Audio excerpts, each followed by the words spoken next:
This segment of the news is brought to you by Sun Oil Limited. Welcome back. Well, those long lines that plague the road traffic department when licensing cars may soon be a thing of the past. Road traffic controller Bradley Sand says long lines at the department may be cut down with the introduction of satellite offices in New Providence, and it should be happening soon. Mr. Sands gave an insight as to what's causing such long lines. If you pay attention to what is happening now with the long lines at the road traffic department, that is simply because, one, we don't have sufficient satellite stations, and that's why we are reopening the office at Fort Charlotte.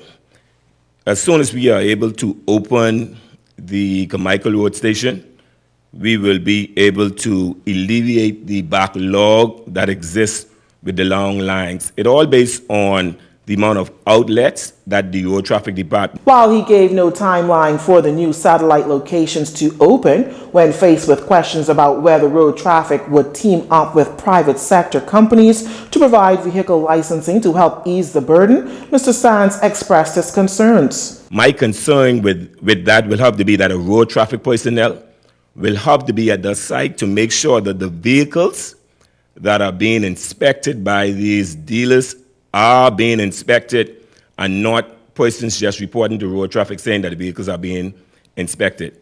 It is the way moving forward. We can look at it, but the road traffic staff will have to be at this establishment to make sure that all things are properly accounted for. Meantime, the minister refuting rumors circulating social media that private sector companies will be conducting vehicle inspections in place of the road traffic department. The Post stated that starting next year, companies like Sandpen Motors, Auto Mall, Nassau Motor, and Quality Motor had signed an agreement with the government to do all the inspections for vehicles. There's something circulating on social media now about certain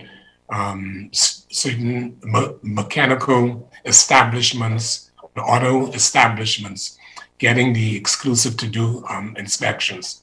I can put that to rest now. That is not so. That is fake news.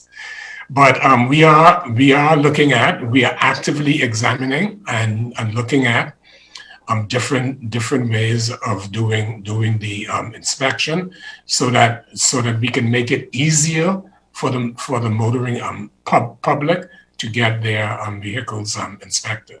Shortly after saying this, the Bahamas Motor Dealers Association released a statement also refuting the claims. It stated that while the BMDA thinks it's a good idea to privatize the inspection process, they have not been invited to any further meetings on the subject since they were approached by the Minister of Transport and the Controller of Road Traffic in 2008.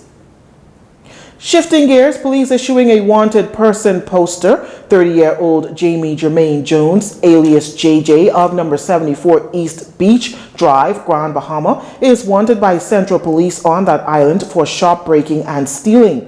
Jones stands 5 feet 6 inches in height, weighing 130 pounds, dark brown in complexion and slim build. Police say Jones is considered to be armed and dangerous and must be approached with extreme caution. Anyone knowing the whereabouts of Jamie Jermaine Jones is asked to contact the police control room at 350-3014 or 911. You're watching JCN News. Stay with us. This segment of the news has been brought to you by Sun Oil Limited.